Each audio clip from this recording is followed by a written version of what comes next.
Ceci est un livre audio autogénéré par Google. Introduction. 1. Un genre discursif particulier, les débats télévisés de l'entre-deux-tours des élections présidentielles françaises. L'histoire du débat politique à la télévision reste dominée par les rendez-vous au sommet qui, depuis 1974, ont opposé les deux candidats finalistes du second tour de l'élection présidentielle. Delporte 2001/71. Dans la vie politique française contemporaine, le débat par excellence est celui devenu traditionnel de l'entre-deux-tours de l'élection présidentielle.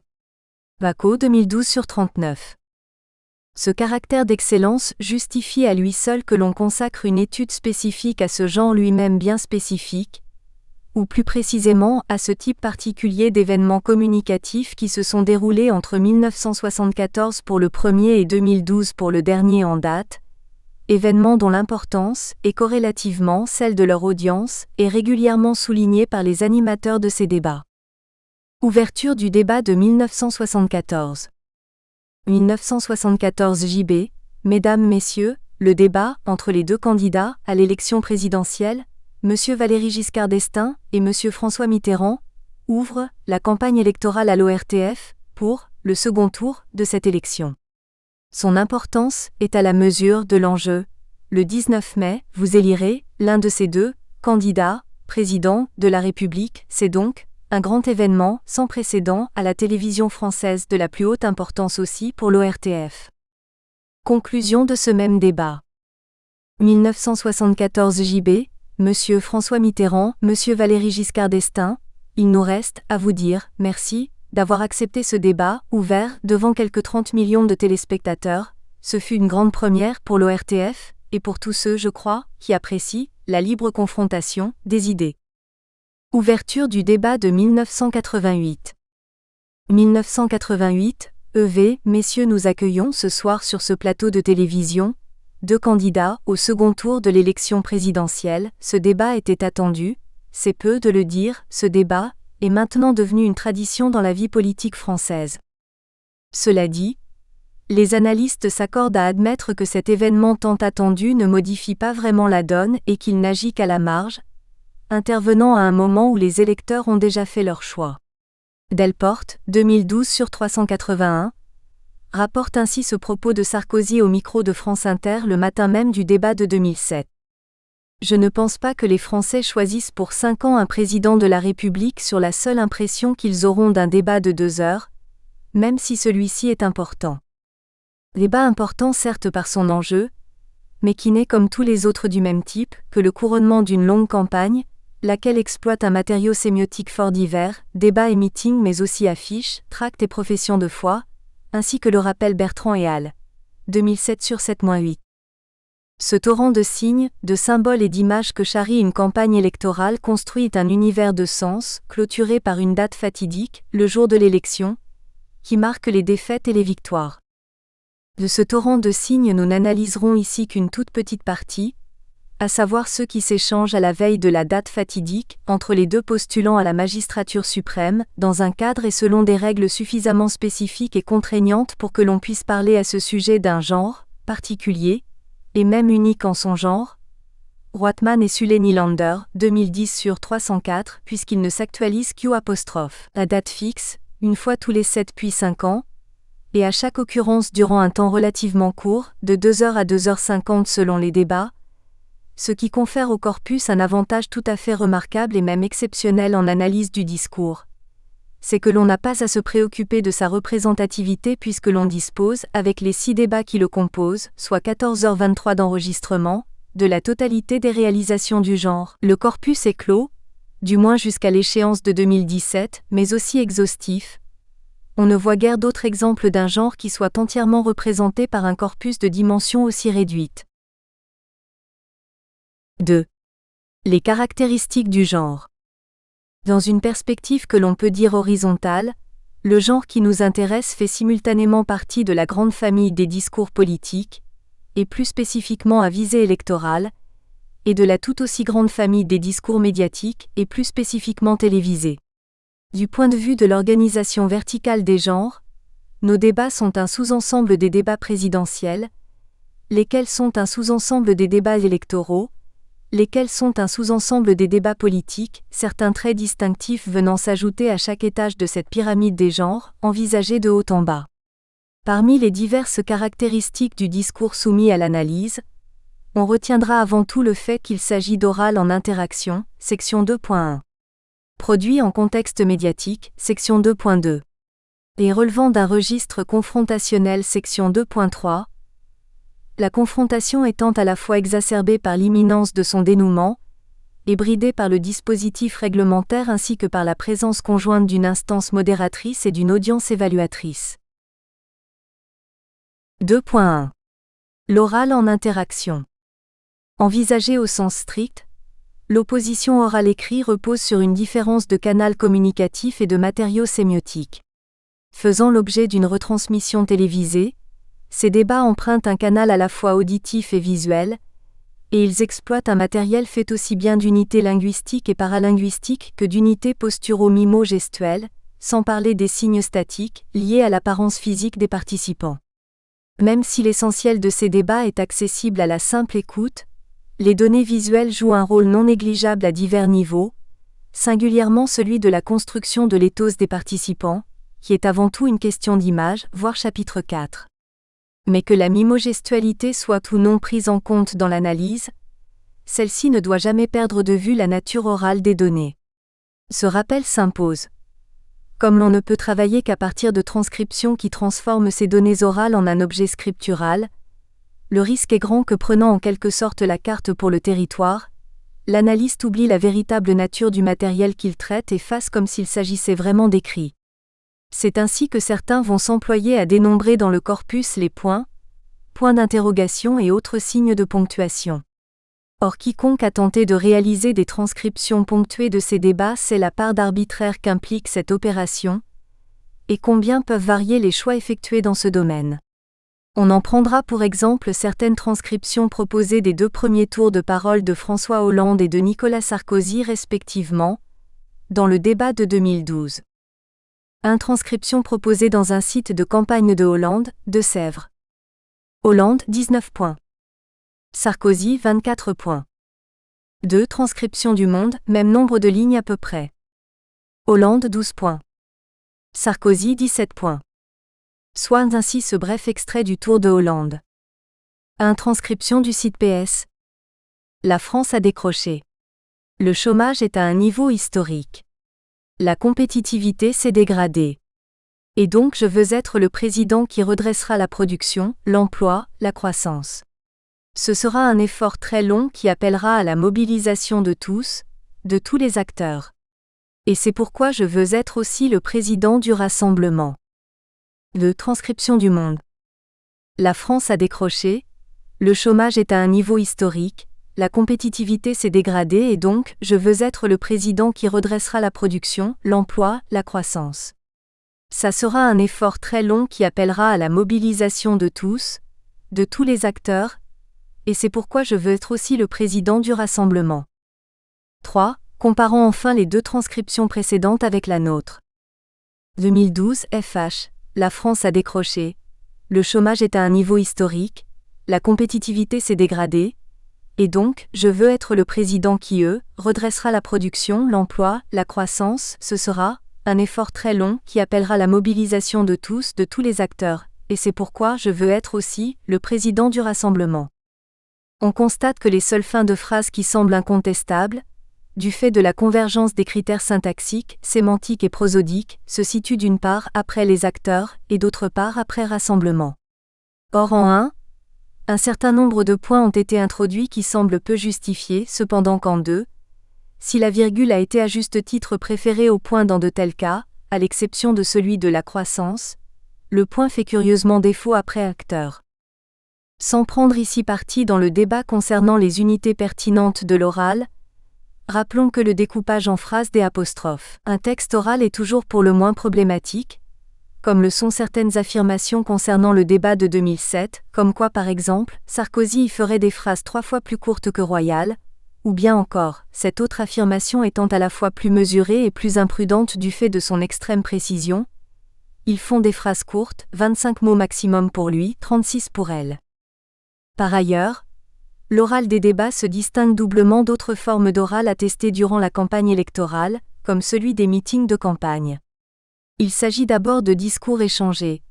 Même si c'est parfois à leur corps défendant, les candidats doivent au bout d'un certain temps abandonner le crachoir à leur adversaire, n'étant pas censés monologuer trop longtemps. 1981 FM.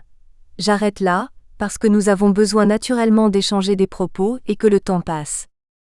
D'autre part et corrélativement, si les discours de meeting relèvent généralement, pour reprendre les distinctions de Goffman, 1981 sur 171-172, de l'oral mémorisé ou lu, c'est dans ces débats à du fresh talk ou du moins du semi-fresh talk que l'on a affaire.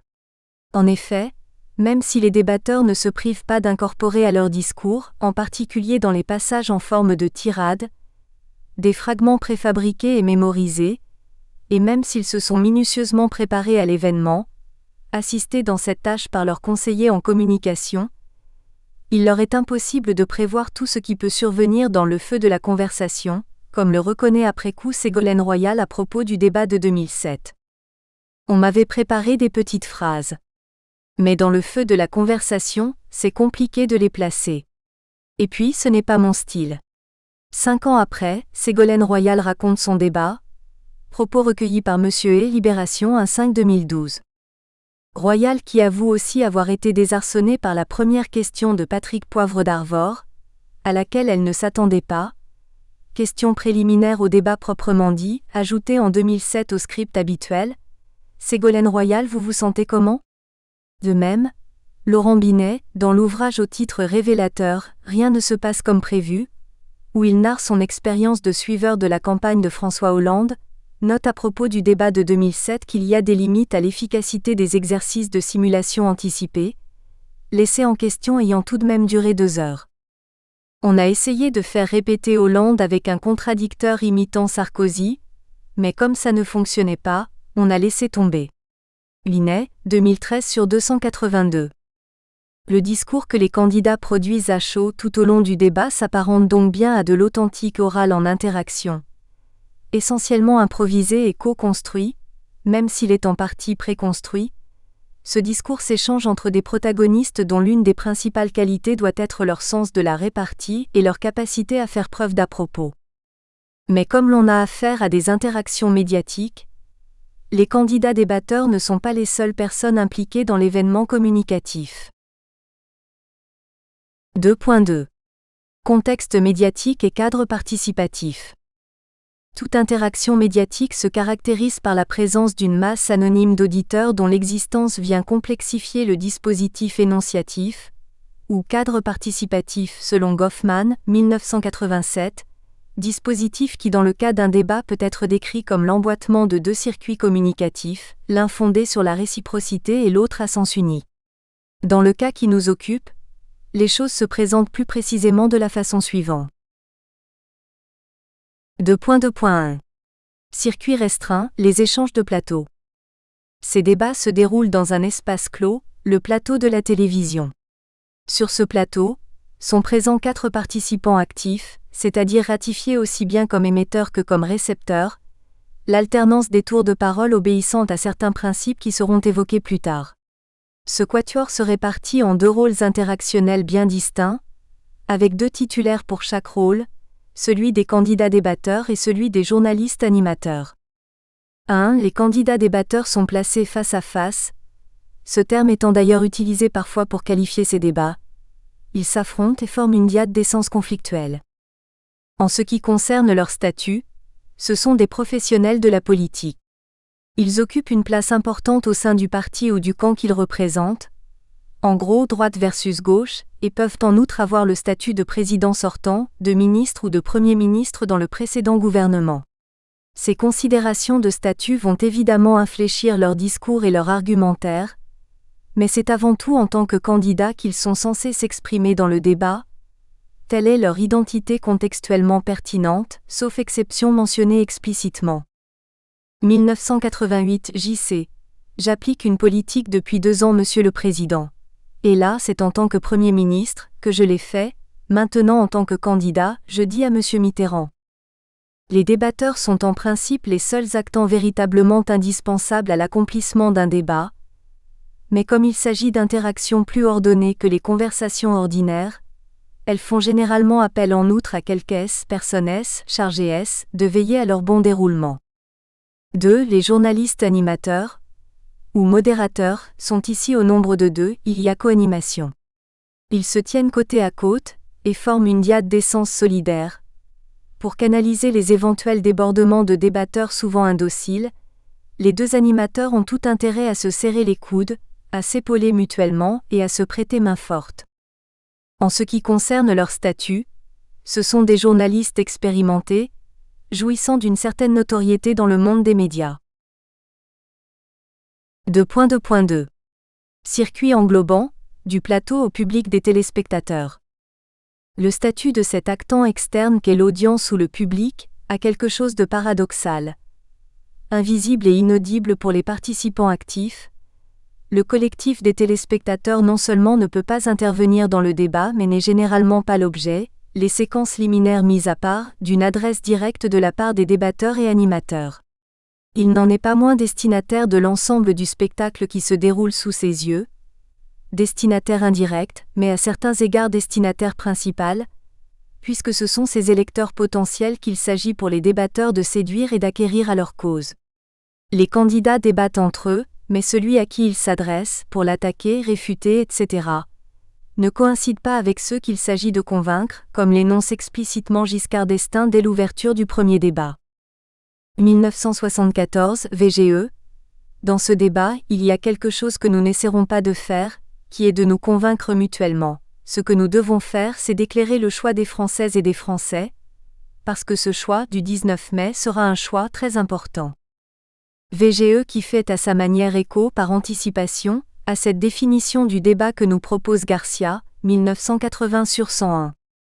Le débat vise moins à modifier les convictions des interlocuteurs en présence, qu'à argumenter pour le public sur la légitimité relative des positions qu'ils défendent. L'auteur parle à ce sujet de théâtralité, et de fait, le dispositif du débat s'apparente à celui de la représentation théâtrale sauf qu'ici, et la différence est de taille, les participants parlent en leur nom propre. Même s'ils endossent un rôle en partie fabriqué, ils sont entièrement responsables des propos qu'ils tiennent. Dans la mesure où les téléspectateurs sont les destinataires principaux des propos qui s'échangent sur le plateau, certains vont jusqu'à parler de dialogue entre les candidats et cette entité collective, censée représenter l'ensemble des Français. Ainsi Mitterrand au cours du débat de 1974, un dialogue peut en cacher un autre. 1974 FM, nous sommes ici pour informer, pour faire comprendre, pour dialoguer avec la France et donc avec les Français. Mitterrand n'est pourtant pas dupe de sa formule, puisque quelques jours plus tôt il écrivait ceci dans une lettre ouverte à Valéry Giscard d'Estaing. La joute télévisée telle que vous la concevez, plus corps à corps que face à face, me paraît inadaptée à la nature du dialogue avec les Français, qui est l'enjeu de cette semaine décisive. Le Monde du 5 mai 1981, cité par Delporte, 2012/193.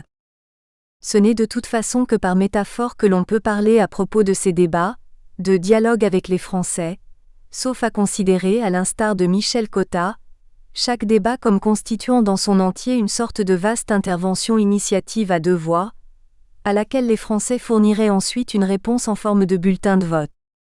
1981 MC, nous espérons néanmoins que ce débat aura éclairé les Français sur vos choix et votre politique, mais désormais les Français sont les seuls à répondre par leur vote. Quoi qu'il en soit, les téléspectateurs sont des participants pleinement ratifiés même si c'est seulement en tant que récepteurs. Ils sont donc à prendre en compte dans l'analyse, ce qui pose certains problèmes de par l'hétérogénéité de cette instance collective, et du fait que l'on ne dispose d'aucune trace, du moins en temps réel, de la façon dont ils perçoivent et reçoivent l'événement. Tout autre est le cas d'un certain nombre de personnes qui sont, elles, présentes sur le site mais qu'il convient de considérer comme des over-errors selon la terminologie de Goffman, à savoir l'ensemble des techniciens, caméramen dans le studio, équipe de réalisation en régie, dont le statut participatif est bien particulier puisque s'ils sont au plus haut point concernés par ce qui se passe, c'est même grâce à eux que peut avoir lieu la retransmission de l'événement, il reste cependant totalement extérieur au débat. N'apparaissant jamais à l'image, ces surécouteurs qui officient dans l'ombre n'influencent en rien le discours des participants actifs, et se voient interdire toute forme de manifestation réactive, ainsi que le rappelle l'animateur à l'ouverture du débat de 1981.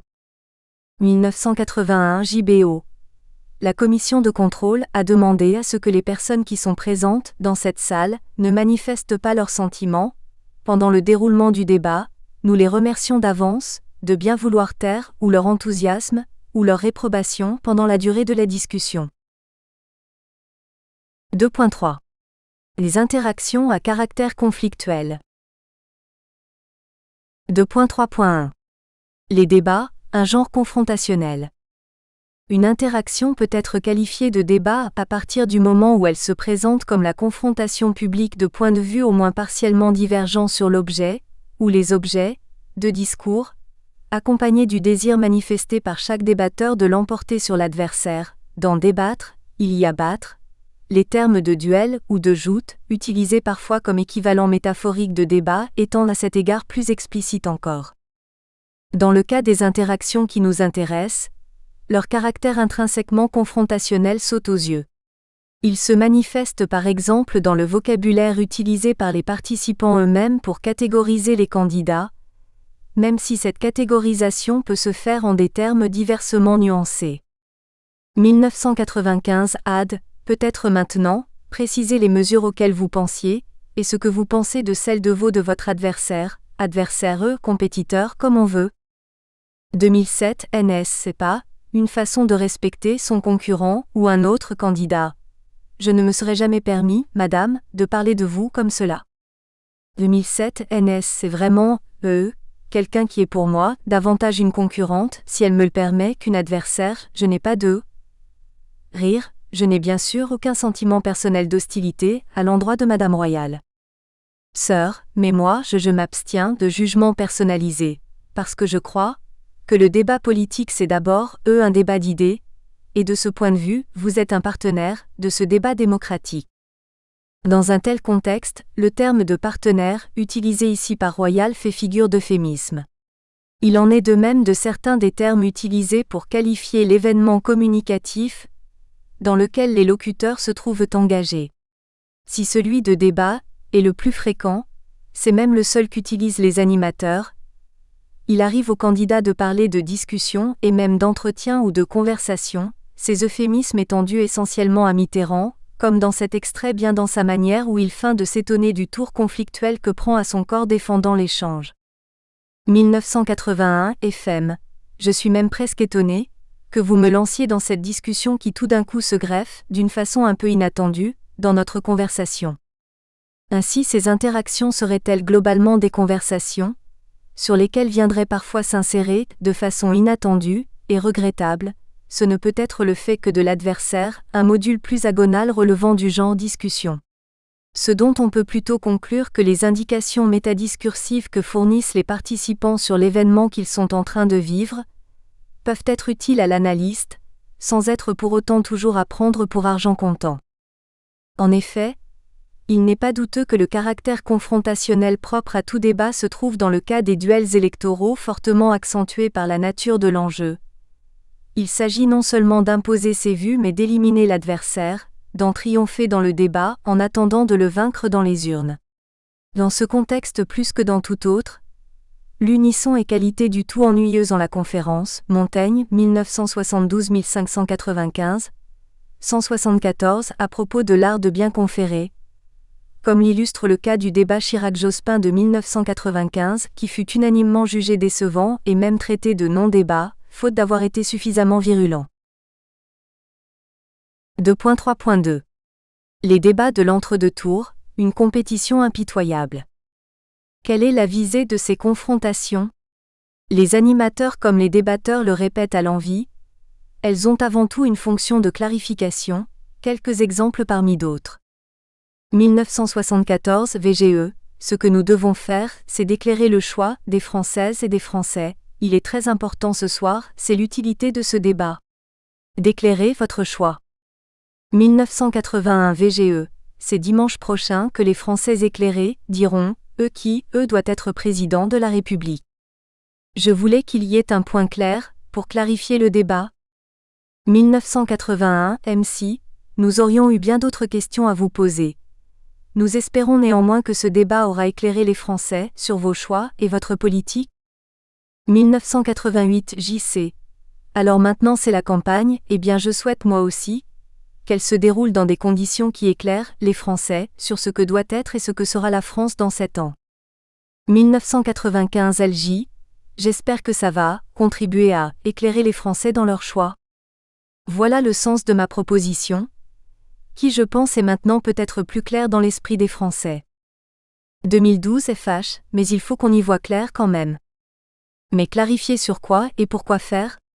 Sur les divergences entre les programmes et les propositions des deux candidats, afin de permettre aux électeurs de se déterminer en toute connaissance de cause, telle est l'utilité première de ces débats. 1981 VGE. Je souhaitais que ce débat soit utile, et je l'ai conduit. D'ailleurs mon interlocuteur également, de telle façon qu'il soit utile, c'est-à-dire que vous connaissiez mieux la position de l'un et de l'autre, au terme de ce débat. Le but étant de départager les candidats, donc de mettre en lumière ce qui les oppose. Une fois que la divergence est clairement mise en évidence, on peut passer à autre chose. Dans ce contexte, l'énoncé « on a compris vos divergences » signifie en fait, dans la bouche d'un animateur, changeons de sujet. Sur cet objectif clarificateur partagé par tous viennent se greffer d'autres visées propres aux débatteurs, et qui vont se décliner bien différemment selon le type de destinataire visé. Par rapport au co-débatteur, il s'agit non de le convaincre, entreprise désespérée dans un tel contexte, comme l'admet ouvertement en 1974 Giscard d'Estaing précédemment cité, mais de le vaincre, non de lui prouver qu'on a raison mais d'en avoir raison. Par rapport au public, il s'agit bien pour le coup de le convaincre et plus précisément, de ce que l'on est le plus apte à occuper la fonction briguée, c'est-à-dire le meilleur présidentiable. L'ensemble du discours tenu par chacun des deux candidats se ramène au macro-acte assertif, « Je suis le meilleur », sur lequel vient se greffer le macro-acte directif « Votez pour moi », ce qui implique à la fois une autopromotion et une disqualification de l'adversaire, tous les procédés discursifs mobilisés de part et d'autre étant mis au service de cette visée globale. C'est ce qui est parfaitement résumé dans cette première passe d'armes entre Sarkozy et Hollande, au début du débat de 2012. 2012 NS, j'ai écouté Monsieur Hollande, c'est assez classique, ce qu'il a dit.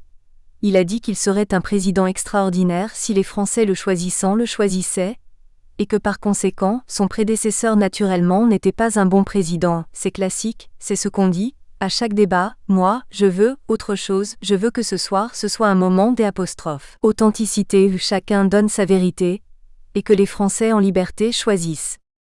Et c'est aussi ce que nous allons tenter de montrer tout au long des analyses qui vont suivre, en relation avec une dernière propriété de ces débats, leur caractère fortement réglementé, comme le sont du reste les duels au sens propre. Si les attaques peuvent être directes, tous les coups ne sont pas pour autant permis.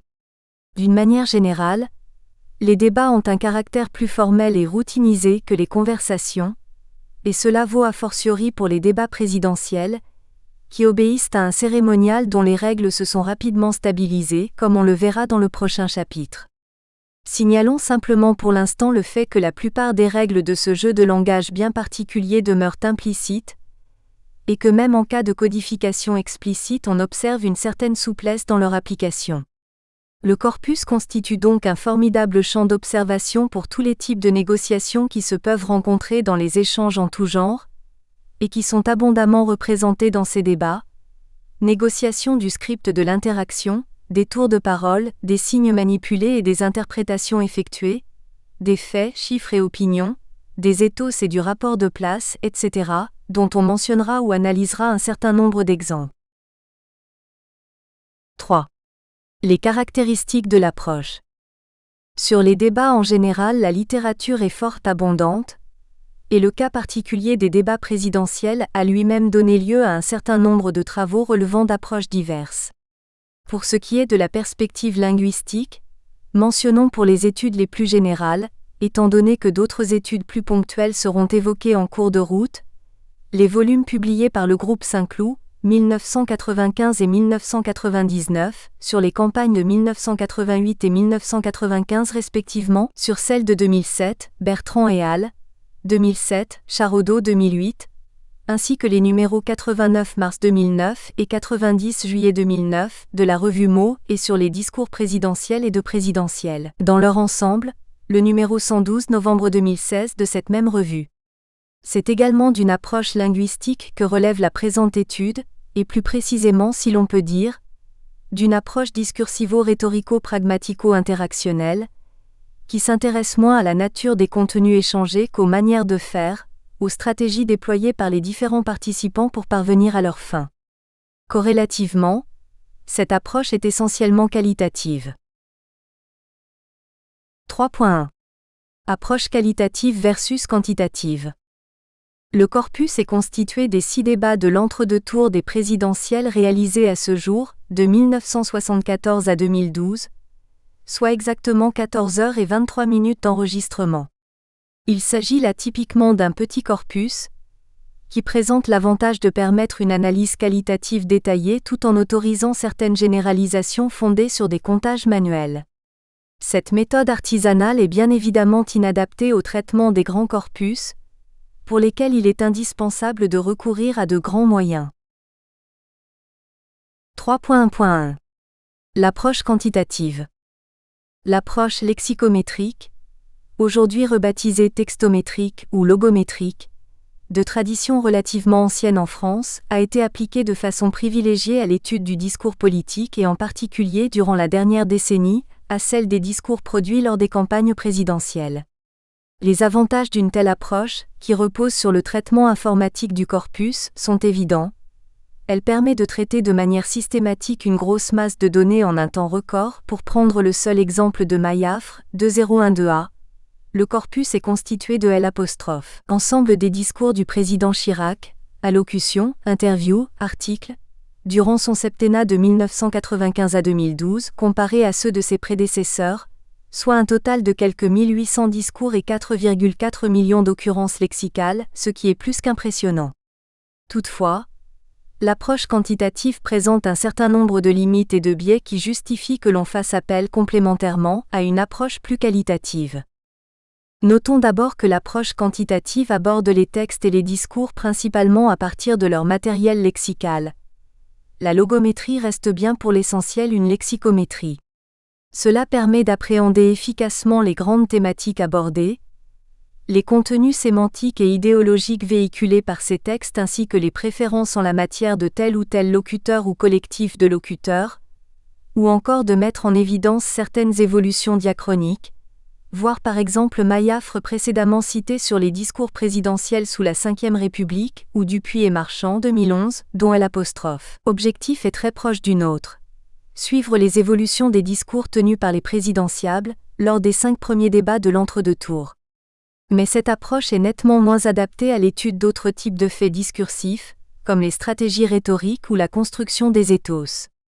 Par exemple, l'utilisation abondante du je, je crois, pense que, etc., par Ségolène Royal en 2007 permet légitimement à Dupuis et Marchand 2009a, 109, d'en conclure à une personnalisation de son discours, ou celle des connecteurs de causalité à un style explicatif, mais lorsque dans la foulée ils affirment que cette même Royal se construit 2 ethos, d'humanité et de solidarité, est en appelant à la rescousse Charodeau, 2005, dont la méthodologie est tout autre. Les principaux problèmes que pose ce type d'approche sont à nos yeux les suivants. 1. Si les données analysées sont très étendues, elles sont aussi le plus souvent de nature excessivement hétérogène, relevant de genres très divers, écrits et oraux, monologaux et dialogaux, alors que certains types de faits comme la fréquence des pronoms d'allocution ne peuvent être étudiés pertinemment que par rapport à un cadre énonciatif bien défini. Il arrive aussi fréquemment dans ces études que soient assimilées productions écrites et orales, les secondes étant confondues avec leur transcription, de qualité d'ailleurs très inégale, comme on le voit avec des affirmations telles que celle-ci. Le point et le point d'interrogation sont très significatifs d'une rhétorique efficace. Le secret du parler vrai de Sarkozy tient pour une grande part dans sa capacité de faire des phrases courtes, beaucoup de points, car la vérité ne semble pas chez lui devoir s'encombrer de complexité. Mayafre 2012b 104. Non seulement l'auteur semble ici considérer que Sarkozy s'exprime oralement avec des points, donc avec des phrases, mais il établit une équivalence qui est loin d'aller de soi entre parler court, parler simple, et parler vrai. 2. Problème de l'identification et du regroupement des marqueurs. Les listes qui nous sont proposées d'items censés véhiculer une même valeur laissent parfois perplexes, par exemple. Nicolas Sarkozy privilégie l'allocution en prenant fréquemment à partie sa rivale, Madame Royale, elle est-ce que vous dites. Dupuis et Marchand 2009A 110. Sont ici mis dans le même sac, celui des marqueurs d'allocution, les pronoms de deuxième, vous et de troisième personne, elle, sans parler de Madame Royale, qui peut selon les cas fonctionner en allocution ou en délocution. Plus surprenante encore est cette affirmation de Dupuis et Marchand, 2011 sur 144, où l'on voit figurer parmi les marqueurs de désaccord les items oui et accord, et c'est sur une telle base qu'est censée être démontrée l'idée que l'expression du désaccord ne ferait que croître d'un débat à l'autre. Les duellistes marquent plus facilement que par le passé leur désaccord avec l'adversaire, comme le montre l'emploi croissant des formes non, faux, mais oui, accord, figure 9.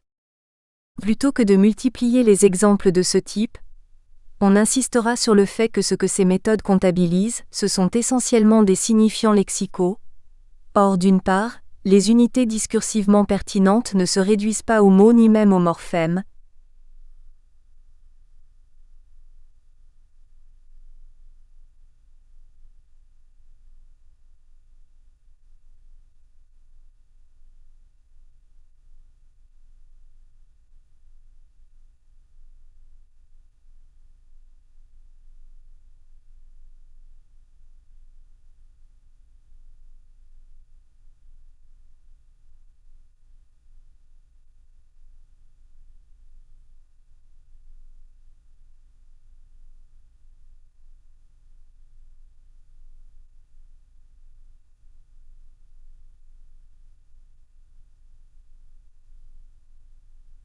Autre part, les signifiants lexicaux sont le plus souvent polyvalents, pas de correspondance biunivoque signifiant-signifié. Or la méthode ne permet qu'une prise en compte limitée du contexte discursif et aucune du contexte extradiscursif. 3. Corrélativement, certaines généralisations et interprétations effectuées sur la base de ces données chiffrées peuvent sembler quelque peu hasardeuses. Comme exemple de généralisation contestable, on mentionnera cette étrange affirmation de Dupuis et Marchand, 2009A 115, à propos du débat de 2007. Il existe deux attitudes langagières, l'une dite paradigmatique qui renvoie à l'univers du lexique et l'autre dite syntagmatique qui renvoie à la pratique du langage, c'est-à-dire à l'aspect relationnel. Ces deux attitudes étant censées correspondre au cas de Ségolène Royal et Nicolas Sarkozy respectivement, ou bien encore celle de Mayafre 2012A 51, qui voit apparaître au tournant des années 1980 une césure linguistique et un changement de style soudain et radical, inauguré par François Mitterrand. Le passage d'un discours nominal à un discours verbal, tous les pronoms étant curieusement comptabilisés avec les verbes et adverbes. Quant aux interprétations proposées, assignation de certains signifiés aux signifiants comptabilisés, elles sont selon les cas plus ou moins acceptables ou contestables. Par exemple, il n'est pas douteux que le caractère fortement chiffré du discours de Nicolas Sarkozy en 2007 produit un effet d'objectivité et d'autorité, Dupuis et Marchand, 2009A 110, mais les auteurs enchaînent sur des considérations nettement plus problématiques. Sarkozy, nous disent-ils ibidem, utilise 2 fois moins d'adjectifs subjectifs que Ségolène Royal et multiplie les répétitions dans un discours simple. Ce faisant, il privilégie un raisonnement dit pragmatique. Or il est permis d'être sceptique sur la possibilité d'établir une frontière claire entre les termes objectifs et subjectifs, ainsi que sur l'association des chiffres et des répétitions en tant que marqueurs de pragmatisme. Et si l'on veut bien admettre que les chiffres contribuent à l'éthos d'autorité du locuteur, la chose est nettement moins évidente dans le cas de la négation, ou plutôt des différents types de négation, dont la fréquence chez Sarkozy pourrait être articulée avec l'exaltation de l'autorité et le culte du chef, celui qui sait dire non ou ne pas, Mayafre 2012b 104. Semblablement, s'il est assez évident que la fréquence du jeu connote un discours personnalisé, que ce soit chez Royal, voire Supra ou déjà chez Mitterrand, Il est nettement plus osé de parler, à l'instar de Maillafre 2012 à 97, de l'égotisme mitterrandien ou encore de son narcissisme métadiscursif à propos de l'abondance chez ce même Mitterrand de l'introducteur « Je vous dis que », traité d'expression performative superfétatoire, dont la multiplication serait inquiétante, ibidem. 47. D'après Maillafre, c'est à partir des années 1980 que se serait développée sous l'influence néfaste de Mitterrand, cette rhétorique du dire contre le dit, qui paraît à la fois faite et fatigue, ibidem. 58. Maillafre se livrant dans cette étude en forme d'exploration diachronique des discours présidentiels à un véritable réquisitoire contre Mitterrand, qui, en donnant la place centrale à sa propre personne dans son discours, a contribué à dénaturer le verbe politique, ibidem. 109. À pervertir et d'avilir le débat politique, ibidem. 331. La condamnation est sans appel, mobilisant pour ce faire une ribambelle de qualificatifs subjectifs fortement dévalorisants ainsi que d'autres procédés disqualifiants comme la comparaison avec la novlangue orwellienne, ibidem. 57 à 58. Ainsi François Mitterrand serait-il à l'origine de ce dépérissement du discours politique contemporain, que Maillafre déplore en termes véhéments. Certes, il prend soin de préciser que l'interprétation sociopolitique des résultats logométriques reste subjective et demande à être contredite, ibidem. 328, mais il ajoute que la description du corpus proposé n'est pas sujette à caution, faisant en conclusion écho aux déclarations de l'introduction ibidem. 16 à 17, italique ajouté. Seul l'ordinateur peut atteindre la précision, la systématicité, l'exhaustivité ou l'objectivité nécessaires dans une description scientifique. Nous estimons que les ordres de grandeur, les chiffres, sont les outils les plus fiables pour décrire les choses et le monde.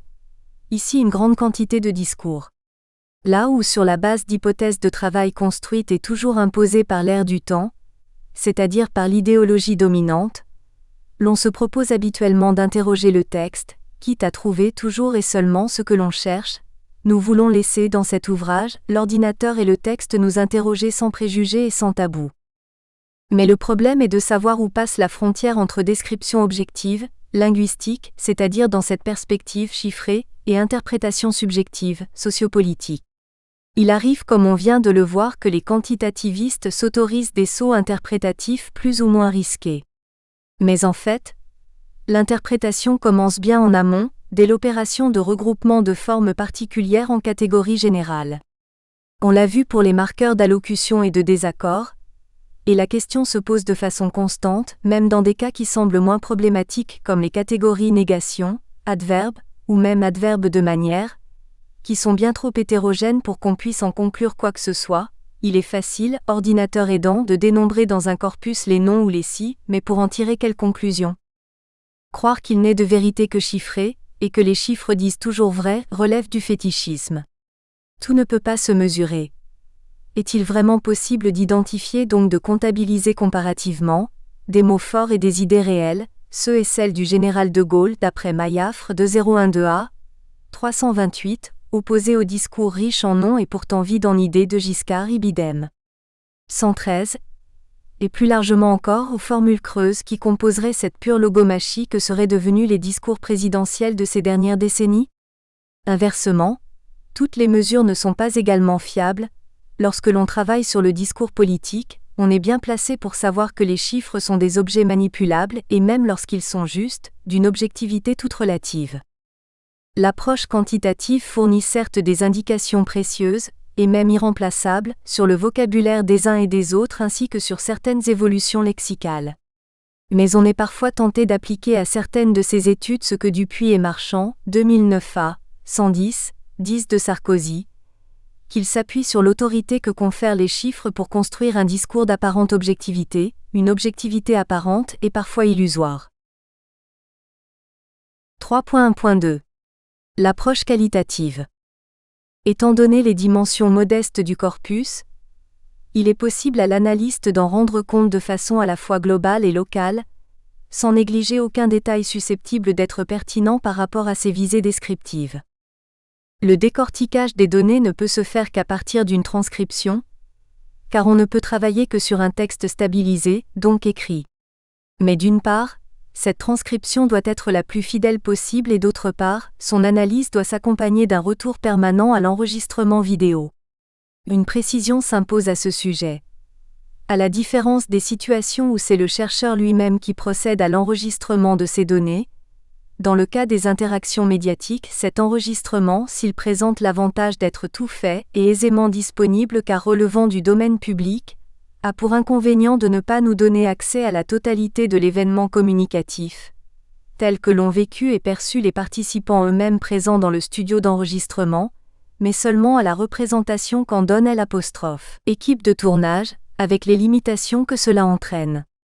Ainsi est-il par exemple impossible d'accéder aux mimiques et gestes de l'écouteur, sauf dans les rares cas de plans d'ensemble. Du fait de l'interdiction des plans de coupe, seule l'image du parleur doit apparaître à l'écran. Règle introduite en 1981 et rappelée par l'animateur à l'ouverture du débat de 1988. Seul le candidat qui s'exprime sera présent à l'écran à ce moment-là. Dans ces conditions, les données soumises à l'analyse ne sont pas des données brutes, mais ce que l'on appellera des données primaires, l'événement tel qu'il a été filmé et diffusé, transformé via la transcription en données secondaires, l'analyse reposant sur un va-et-vient entre données primaires et secondaires. Ajoutons toutefois que si les données brutes sont inaccessibles à l'analyste, il en est de même pour les téléspectateurs, dont l'analyste est ainsi contraint d'adopter le point de vue d'ailleurs éminemment pertinent puisque comme on l'a vu, le public des téléspectateurs est le destinataire à bien des égards principal, quoiqu'indirect, des propos qui s'échangent sur le plateau, et que tout est fait pour favoriser sa compréhension de l'événement. Dans ce qui concerne les transcriptions, il va de soi qu'on ne peut se contenter de celles qui sont proposées au lendemain du débat, dans les organes de presse ou les sites des partis politiques, transcriptions qui si elles restituent correctement le contenu des échanges, ce qui est leur but essentiel, opèrent une réécriture faisant disparaître leur oralité originelle. Découpage en phrases avec introduction de signes de ponctuation, suppression des interruptions, chevauchement de paroles, reprises et divers balbutiements. Examinons ainsi la transcription proposée par Libération du débat de 2007 entre Ségolène Royal et Nicolas Sarkozy. Elle est non seulement lacunaire, ne conservant qu'un tiers environ du matériel lexical, mais aussi considérablement nettoyée, comme on peut le voir à travers l'exemple de ce passage, correspondant au moment où Ségolène Royal entre dans une saine colère, et dont la transcription fidèle ressemble à ceci.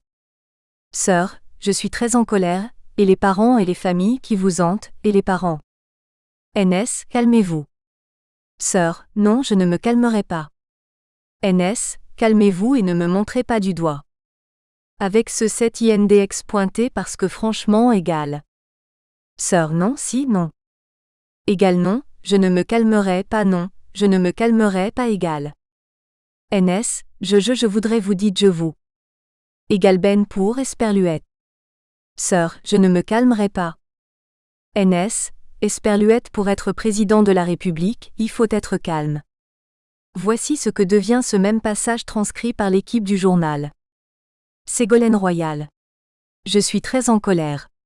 Les parents et les familles. Nicolas Sarkozy.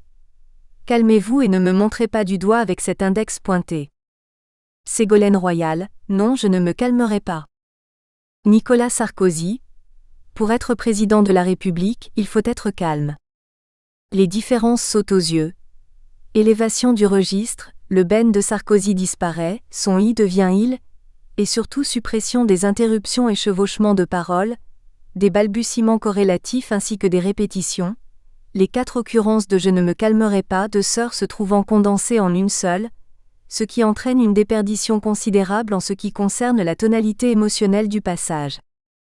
Autre exemple emprunté à ce même débat, cette zone de turbulence caractérisée par de nombreuses interruptions et bribes, qui dans sa version journalistique se métamorphose en une succession de belles phrases sagement ponctuées. On peut aussi noter le sacrifice du terme d'adresse, jugé sans doute trop peu informatif. 2007, NS, reconnaissez que les pôles de compétitivité. Bon, qui les a créés égale. Sœur, égale les entreprises. NS, ah bon non. Sœur, ça n'est pas, vous égale. NS, égale non le pôle 2.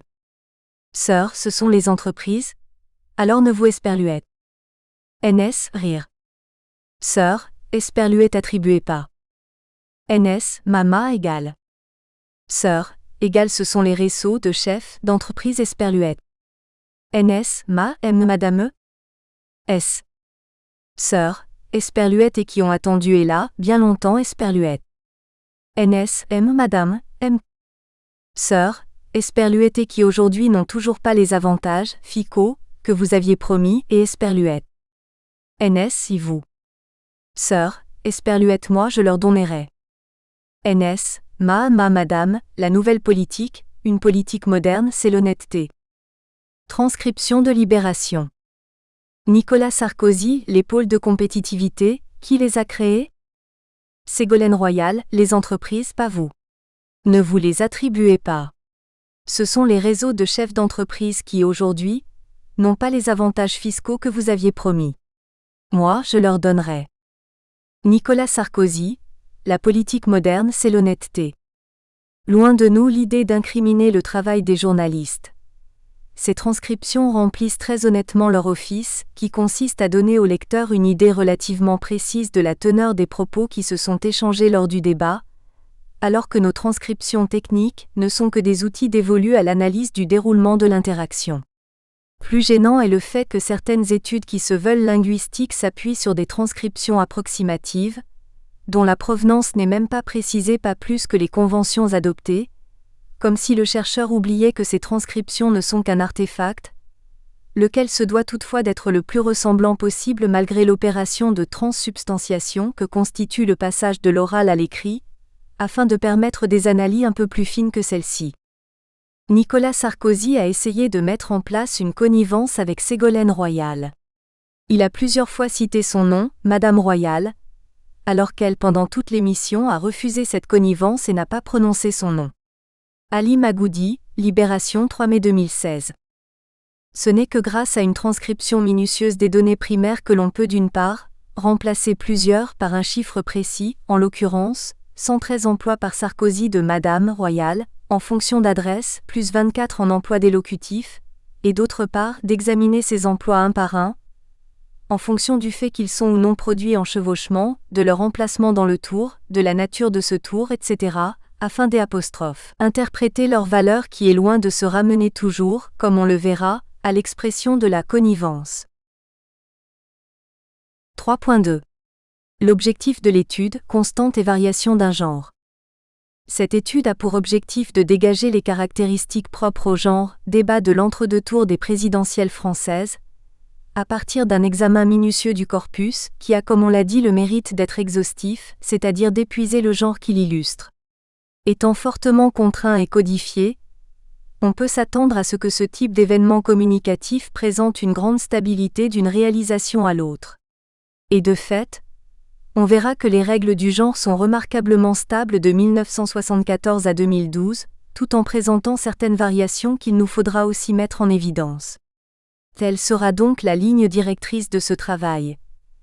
Il s'agira de décrire à la fois les spécificités de ces débats envisagés en tant que type d'interaction particulier, et ses éventuelles évolutions depuis le premier débat jusqu'au dernier à ce jour, soit sur une période de 4 décennies, tout en tenant compte des différents facteurs de variation qui peuvent venir brouiller l'approche purement diachronique, comme la conjoncture particulière dans laquelle s'inscrit le scrutin donc le débat, et bien sûr identité des débatteurs, leur statut, leur positionnement sur l'échiquier politique, leur personnalité, éventuellement leur genre, au sens cette fois de l'anglais gender, etc.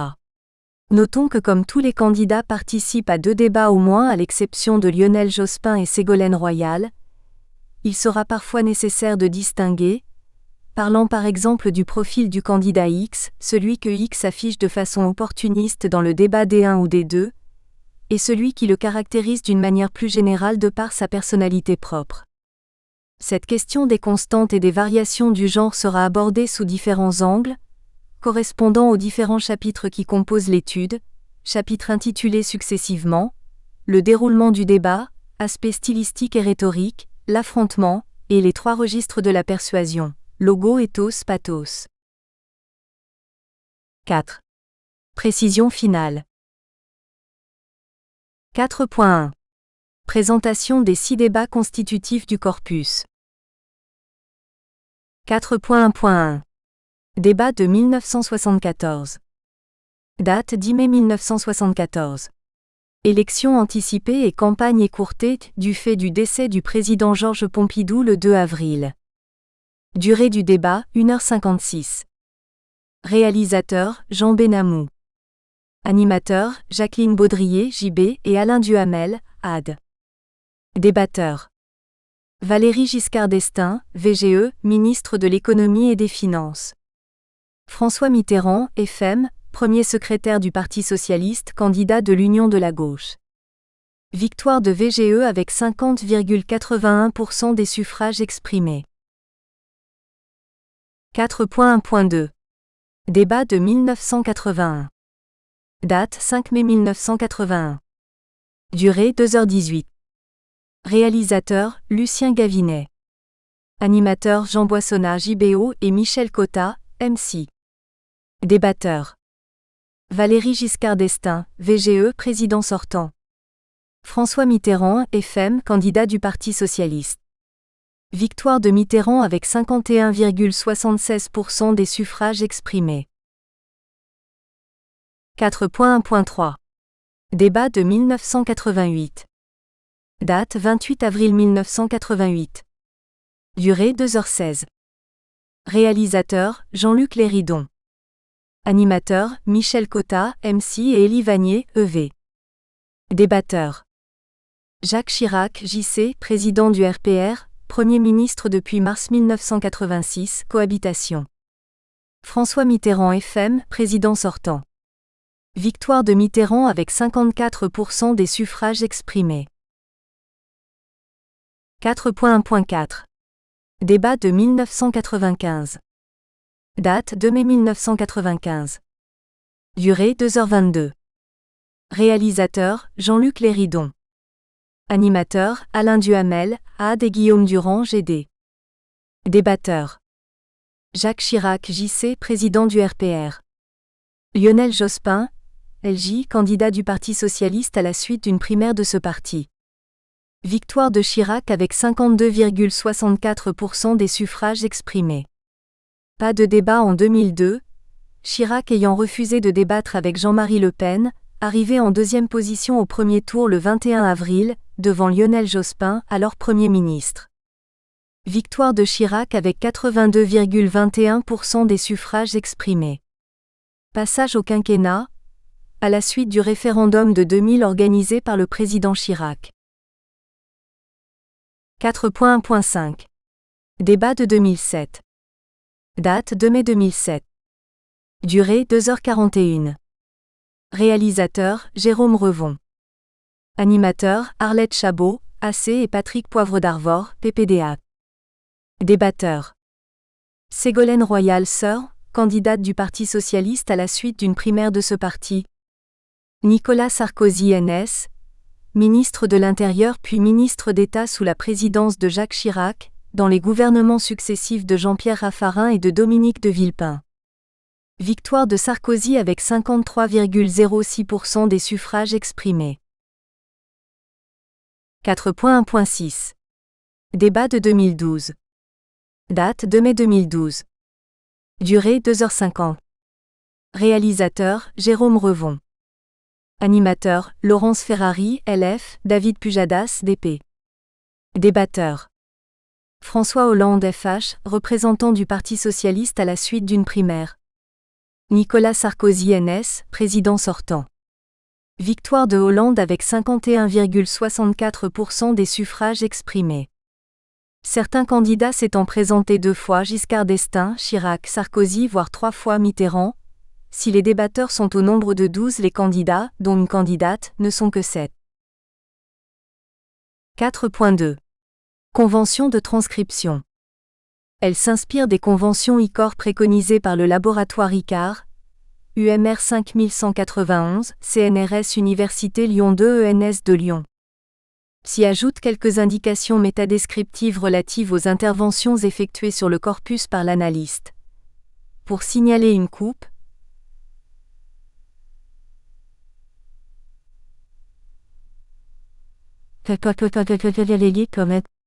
précisons enfin que dans certains des extraits présentés, la transcription pourra avoir été simplifiée par élimination surtout de certains chevauchements, au profit de la lisibilité, lorsque cette simplification n'affecte en rien l'analyse du phénomène envisagé. En tout état de cause, une transcription n'est jamais, comme on l'a rappelé plus haut, qu'un artefact. Quels que soient les efforts de son auteur pour rendre compte des détails de la matérialité textuelle, et son souci de trouver des équivalents graphiques aux réalités phoniques, un trait oblique ascendant pour une intonation montante, des crochets droits alignés pour des paroles simultanées, etc. Une transcription ne peut être que le résultat de compromis plus ou moins bancals. Dans notre cas, on remplace la ponctuation par une notation rudimentaire de la prosodie, ce qui est assurément plus fidèle aux données primaires, mais on conserve des conventions orthographiques qui sont bien incapables de restituer les particularités de prononciation des locuteurs. Une transcription est un outil de travail plus ou moins perfectionné, mais devant un tel objet graphique, il faut toujours garder en tête cet adage inspiré de Magritte. Ceci n'est pas un échantillon d'oral en interaction. Chapitre 1 – Le déroulement du débat. 1. Les débats de l'entre-deux-tours, un rituel obéissant à des règles strictes. C'est seulement en 1981 que seront fixées, en ce sens qu'elles ne bougeront plus par la suite, les principales règles concernant l'ordonnancement général des débats de l'entre-deux-tours. L'histoire est bien connue. Mitterrand, étant fort mécontent de la façon dont les choses s'étaient passées en 1974, demande à Robert Badinter pour les aspects juridiques et Serge Moati pour les aspects techniques, d'élaborer une sorte de protocole destiné à encadrer ce genre médiatique inédit, cet ovni télévisuel, selon Moati. Badinter et Moati s'exécutent et accouchent d'une charte en 22 points portant sur le déroulement du débat, le dispositif scénique et les conditions du tournage. Par exemple et entre autres, sur le fait que les animateurs seront choisis d'un commun accord sur une liste proposée par les deux camps, chaque camp disposant en outre de conseillers auprès des caméramens, ou plus concrètement encore sur L'. Éclairage, la hauteur des micros, la nature des cadres et des plans. Seront ainsi interdits les plans de coupe, plongée et contre-plongée, la réglementation imposant une majorité de gros plans et plans poitrine sur le parleur vu de face. Notons que cela limite pour l'observateur l'accès au comportement non-verbal des participants, déjà restreint par le fait qu'ils sont assis, les manifestations corporelles visibles étant réduites au mouvement de la tête, du buste et des membres supérieurs.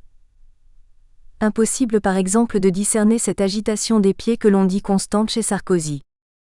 Quoi qu'il en soit, cette charte est immédiatement acceptée par le camp adverse, persuadé que son champion Giscard d'Estaing l'emportera de toute façon sans difficulté.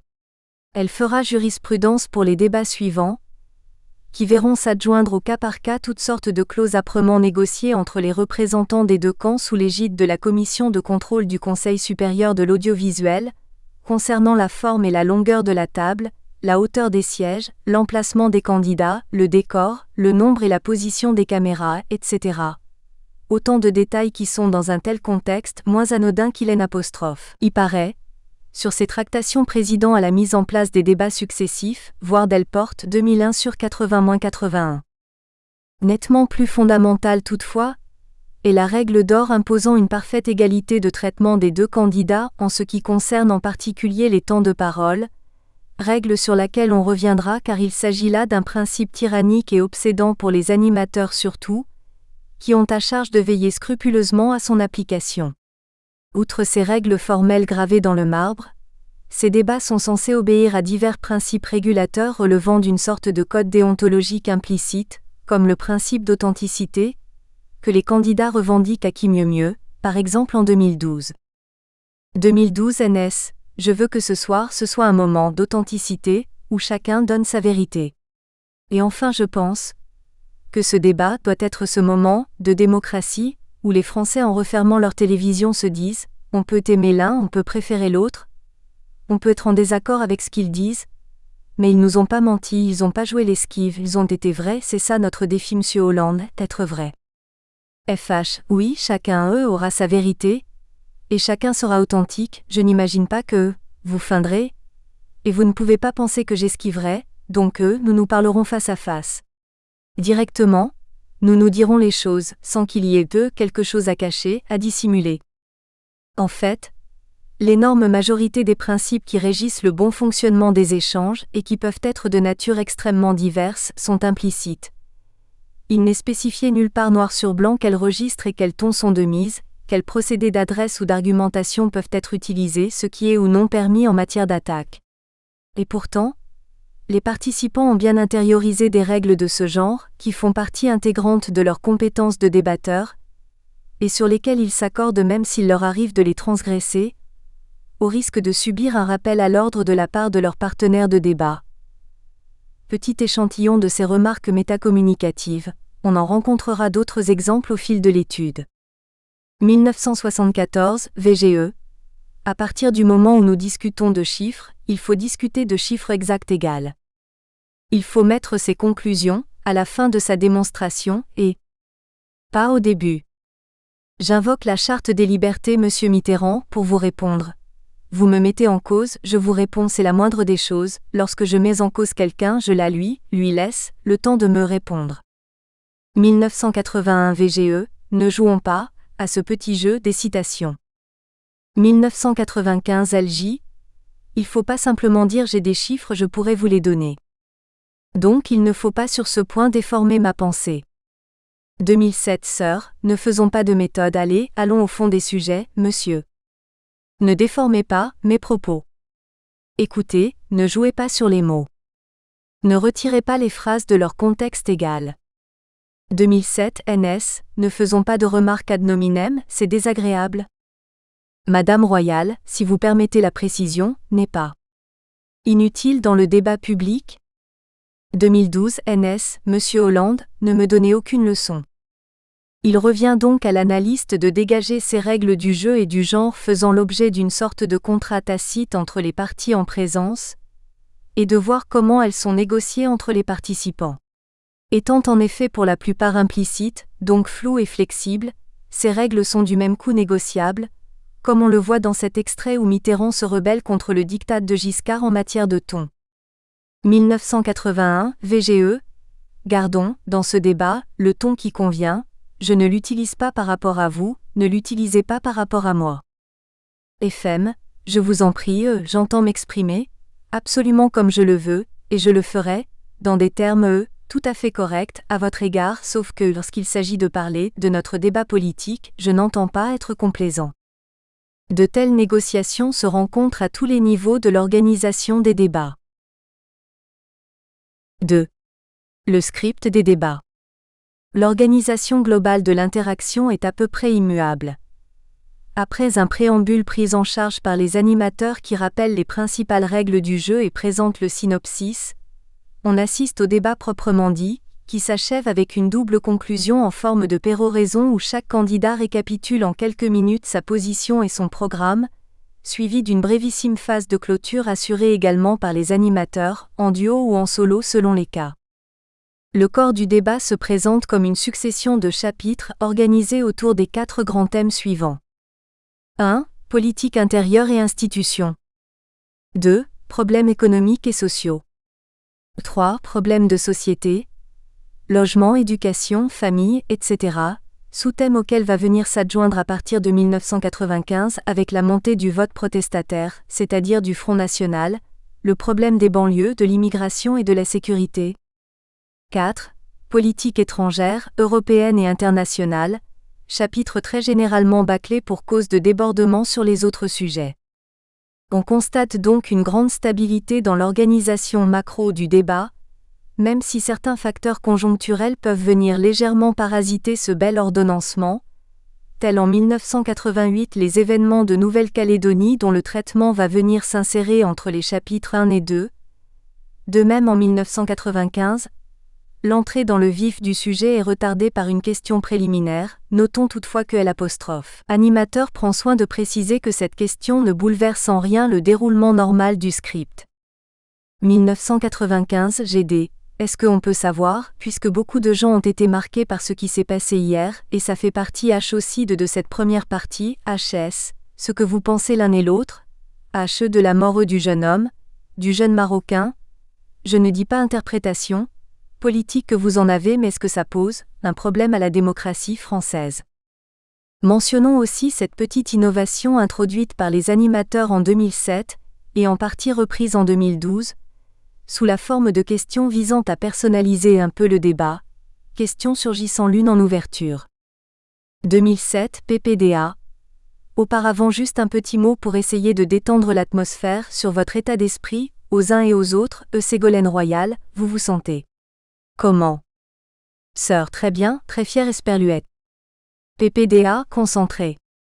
Sœur, Esperluette d'être ici, très heureuse, merci, PPDA, Nicolas Sarkozy. NS, MH concentré parce que.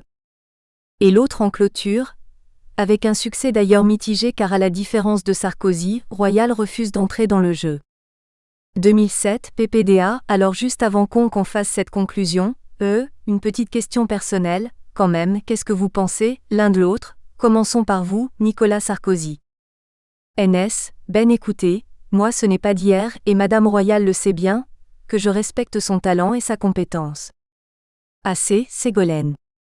PPDA, et vous, votre jugement sur eux Nicolas Sarkozy égal.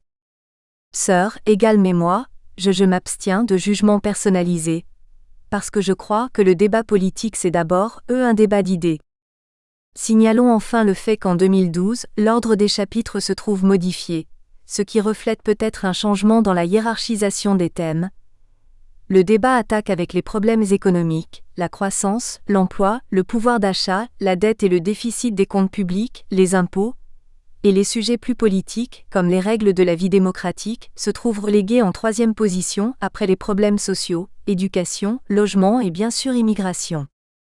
D'une manière générale, il apparaît que les animateurs sont beaucoup moins sourcilleux sur la gestion des thèmes que sur celle des temps de parole, et que certaines libertés avec le script peuvent être prises sans qu'ils y trouvent trop à redire car c'est la loi du direct. 1988 FM. Est-ce que nous n'avons pas pris un peu d'avance sur le débat que vous aviez prévu?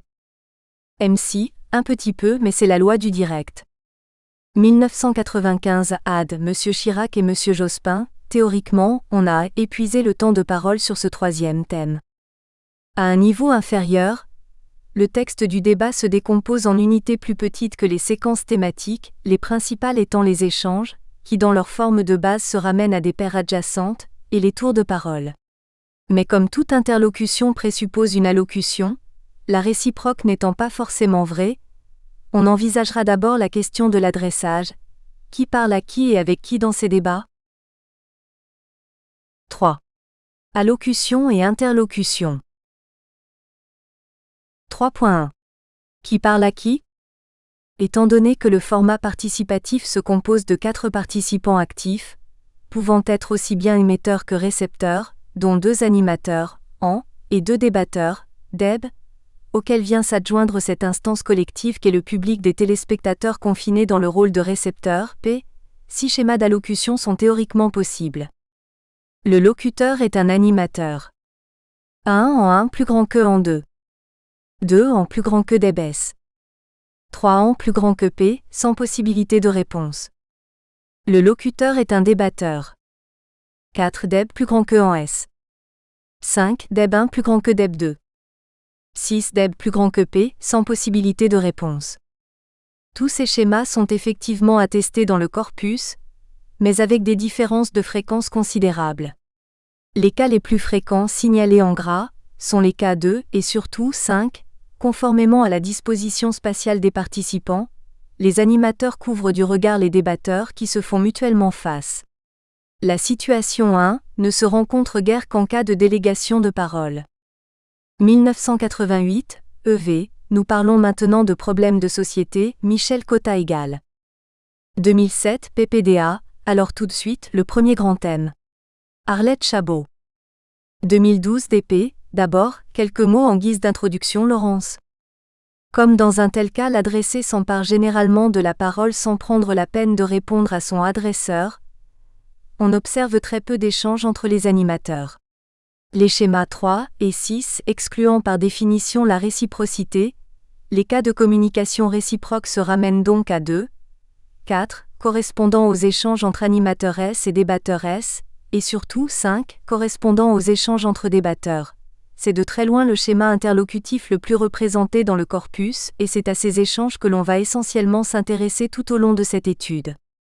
Reste à savoir quels sont les marqueurs et indices permettant d'identifier la nature du ou des adresses S. 3.2. Les marqueurs d'adresse. 3.2.1. Diversité des marqueurs.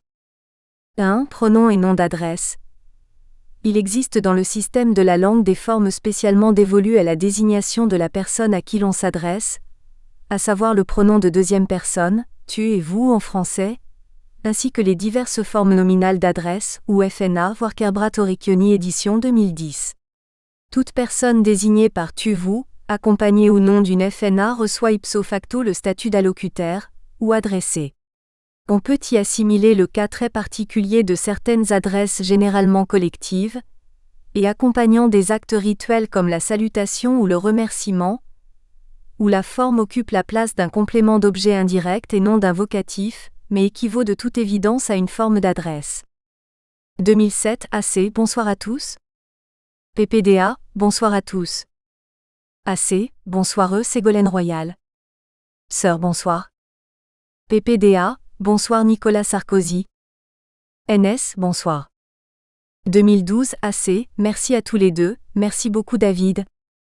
Tous les énoncés sont en principe adressés, et un grand nombre d'entre eux, du moins dans les échanges en face à face, comportent un pronom de deuxième personne. Dans nos débats, ce pronom prend toujours la forme vous. Le contexte exclut la familiarité du tu, qui peut donc référer à un allocuteur singulier ou pluriel. Par ailleurs, le pronom indique simplement qu'il y a un des adressés S ou X qu'elle S réfère la forme, mais sans préciser leur identité. Il a donc besoin, dès lors que l'on n'a pas affaire à un simple dialogue, d'être accompagné d'autres marqueurs pour être référentiellement non ambigu, les plus explicites étant la FNA, mais elle est loin d'être systématique, ou plus exceptionnellement encore, une préface métadiscursive comme dans cet extrait. 1981 VGE. Donc je ne m'adresse plus à François Mitterrand, il le comprendra, je m'adresse aux téléspectateurs. En dehors des cas où la nature de l'adressé est explicitée linguistiquement, son identification nécessite le recours à d'autres indices plus implicites, à savoir principalement les suivants. 2. La teneur des propos, contenu sémantique et valeur pragmatique de l'énoncé, qui peuvent concerner plutôt X ou Y. Cet indice, qui découle du principe de pertinence, peut être plus ou moins précis ou flou, mais ayant le mérite d'être omniprésent, il joue dans cette affaire un rôle décisif. 3. L'enchaînement séquentiel, c'est-à-dire la personne qui est responsable du tour précédant celui dont on cherche à identifier le destinataire principal. D'une manière générale en effet, un locuteur s'adresse de préférence à celui auquel il répond. Il arrive toutefois que ce principe soit contrarié dans nos données, où se trouve par exemple attesté le schéma suivant. En s'adresse à Deb 1 qui à son tour va s'adresser à Deb 2 et non à En. Quant au responsable du tour suivant, cet indice a posteriori n'est pas opératoire pour les participants, c'est tant est qu'ils ont à résoudre le problème de savoir à qui s'adresse l'énoncé. Cet indice peut être pertinent pour l'analyste si l'on admet que celui qui enchaîne coïncide nécessairement avec l'adressé, et au préalable, s'il y a enchaînement. Or dans nos débats, non seulement on peut y trouver comme dans les conversations des cas d'intrusion, celui qui enchaîne est autre que celui que le locuteur a sélectionné comme son successeur, mais l'enchaînement est exclu dans le cas de ces longues tirades qui alternent avec des phases où l'échange s'effectue du tac au tac, ainsi que dans celui plus rare mais attesté de l'adresse au téléspectateur, voire infra. 4. Reste à envisager cet indice non linguistique qu'est le regard, généralement associé à l'orientation du corps. 2012 LF, je me tourne vers vous François Hollande pour cette première réponse, Monsieur Hollande, sur votre état d'esprit. Cet indice est bien entendu fondamental, Goffman allant jusqu'à définir l'adresse comme celui vers qui le locuteur dirige son attention visuelle, 1981 sur 133. Notons toutefois que l'auteur parle non de regard, mais d'attention visuelle. Car il y a regard et regard, c'est ainsi que certains regards fugaces peuvent se poser sur tel ou tel objet par mégarde. Dorante à Clarisse. Voter qui pouvait seul est mon nom et mon bien. Clarisse à Lucrèce. On dirait qu'il m'en veut, et c'est moi qu'il regarde.